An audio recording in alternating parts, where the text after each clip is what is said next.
So last night I dragged two of my friends to go see Sonic 3 with me, and it was one of the best movies I've seen all year. For those of you that don't know, I'm a huge Sonic Adventure 2 fan. I specify because that's really the only Sonic game I've ever played, but I played it a lot, and I love it so much that I made an hour and a half video about it. I'll link to that in the iCard in case you're interested in watching it, but it's really fun. You should give it a shot.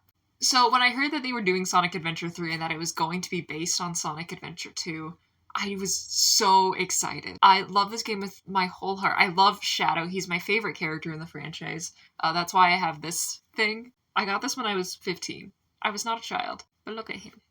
Anyways, one of my favorite possessions that I own. But I really wanted to talk about the movie because it's all I can think about right now. And so we'll do a little spoiler-free review, and then we'll really get into spoilers because I want to talk about things that are different from the game, things that are the same, and so on and so forth. To start it out, this is a great video game adaptation. It's not a one-to-one recreation of the game, which we knew from the trailers. There are things in the trailers that are very different to the game, but that's not a bad thing. As much as I love the game, the storyline doesn't make sense a lot of the time. I think part of it is like translation errors, but additionally, I don't think the writing's great to begin with. And on top of that, they have to incorporate the lore and the stories that we know from the previous two movies, so I think all things considered, they did a really good job of meshing the two and still keeping the main beats and themes from the original. On top of that, the character dynamics are really strong in this movie. They build off of things that were established in the previous movies and really push them to new limits.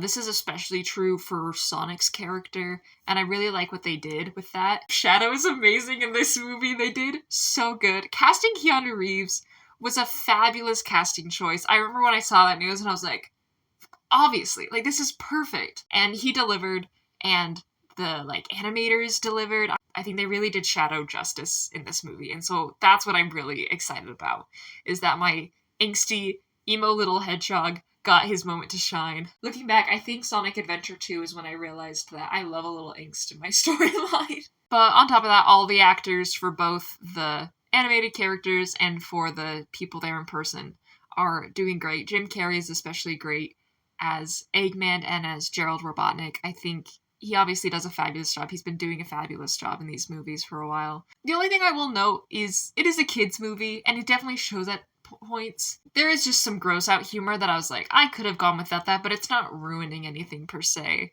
But it is just a note that this was made for kids. That's just something to keep in mind when you're going into it. But to close off the kind of spoiler-free review, I genuinely really enjoy this movie, especially as someone who is such a big fan of the games. Even though the story has a lot of key differences, there are tons of little details and Easter eggs from the game, and that just felt so good as a fan to see these things that I love so much get representation in a movie on the big screen.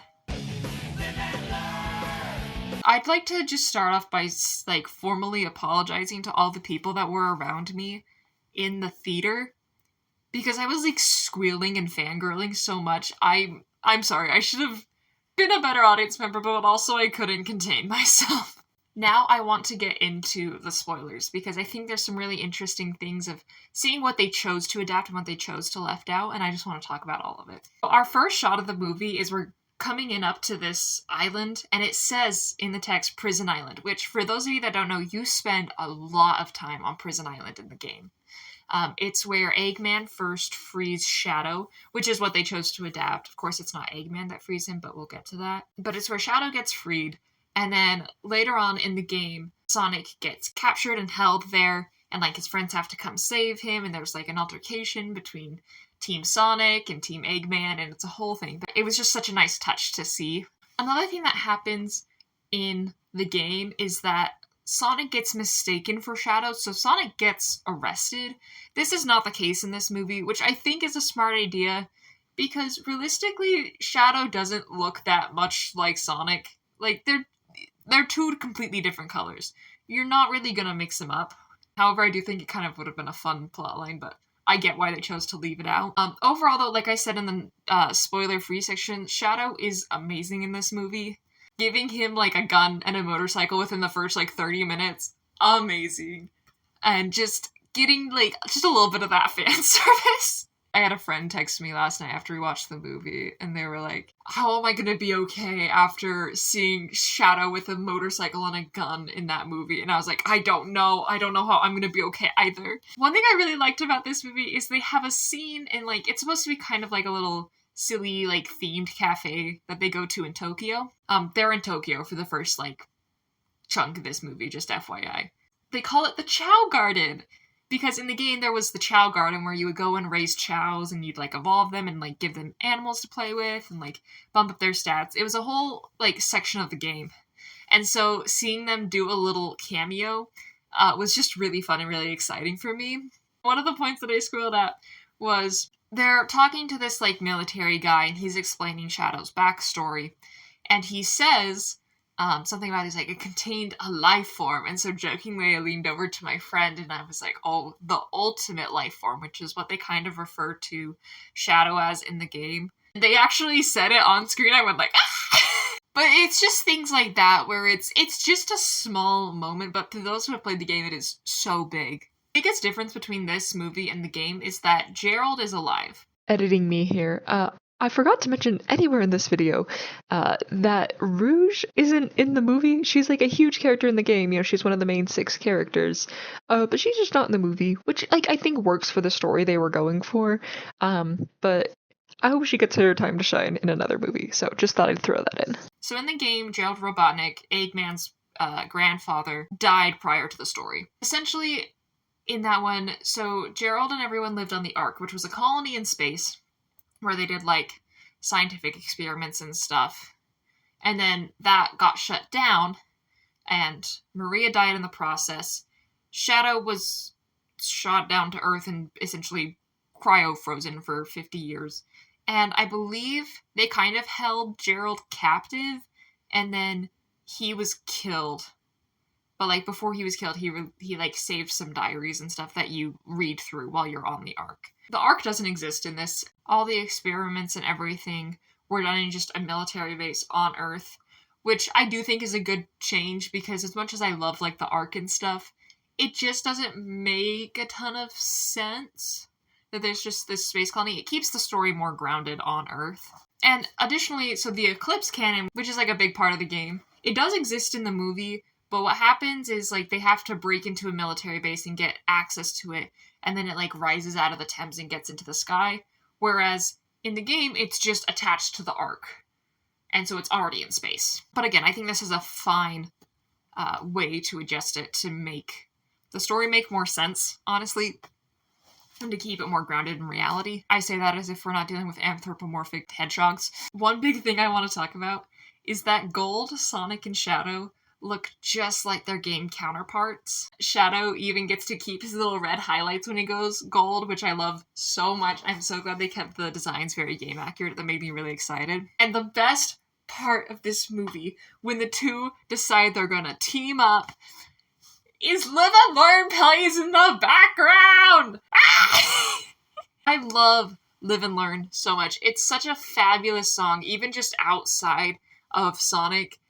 But it's also so iconic, not only to this game, but to a lot of Sonic fans. And so I'm so glad it got to have its moment in this movie. And it got even, like, an orchestral part of it. That was so good.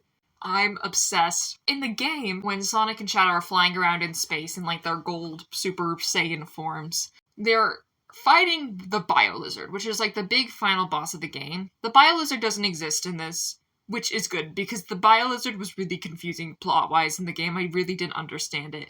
Instead, they're just fighting off robots and trying to get Gerald from destroying the Earth. That's their goal. But the robots that fly out of the Eclipse Cannon look very similar to the robots that are actually in Sonic Adventure, that are just, like, you know, little threats that are trying to attack you on all the levels. So I thought that was a really nice touch that made me really excited. Those are, like, the main key differences.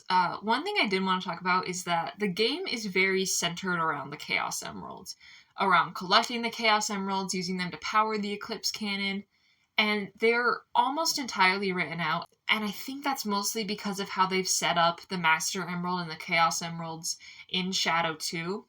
In Shadow 2? I mean, we wish, but in Sonic 2. That term, Chaos Emerald is not even really used in any of the movies. The Master Emerald is kind of what the Chaos Emeralds are, and you can see the Chaos Emeralds in certain scenes, but they're kind of just one-to-one with the Master Emerald. They're just a part of the Master Emerald. I think this was a bad choice. I think it's just kind of what they had to do, is that all this Chaos Emerald stuff had to get written out with the way they set up the Master Emerald in the previous movie. One thing that does bug me about this movie, and it's such a nitpick, but it means a lot to me, so I was really sad it didn't happen. Shadow never says Chaos Control anywhere in the movie. That is his phrase. That is his key phrase in the game. Is every time he teleports, he goes, Chaos Control. And it just would have been really cool to hear him say that. I really wish they had found a way to put that in. That's kind of it for the movie notes. I do want to talk about the post-credit scenes. There's two. And I can't stop thinking about them. So in the first post-credit scene, we get a look at Metal Sonic. I don't really know a lot about Metal Sonic. All I know is he was an option for 2-player in Sonic Adventure 2, but I don't really know anything about his character, but it was still cool to see. And then the big thing is we get to see Amy. I'm really curious how they're gonna go with her character. Because in some of the earlier games, she's kind of portrayed as this very annoying character. She's very nagging and constantly talking about how much she loves Sonic.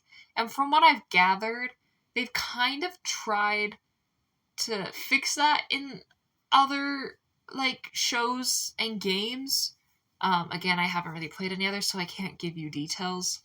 So I'm just curious what they're going to do with her character, but I hope they do good. I hope they do her justice. Editor's note part 2, because I forgot to mention this. Amy is in Sonic Adventure 2. She is technically a character in the story mode, but you never play as her, but she does exist, and she is technically part of the story. However, she's not a huge part of the story, so I was not surprised that she got written out of the movie. But still exciting that we'll get to see her in the next one. And then post-credit scene. So at the end of the movie, Shadow dies. That's how it is in the game too. And then obviously in the post-credit scene, he's alive. Obviously, they're not just going to kill him off. It's Shadow. But yeah, sorry I've been really rambly. I didn't script this out, so I don't know if any of this is even usable for a video, but I just wanted to talk about this film, and so, in general, final review, 9.5 out of 10. I took off 0.5 because Shadow never said Chaos Control. And that's it. Thanks for watching. Don't forget to like and subscribe. I should probably push that more, since I'd like to get more subscribers, but that's on me. Oh well. Thanks for watching.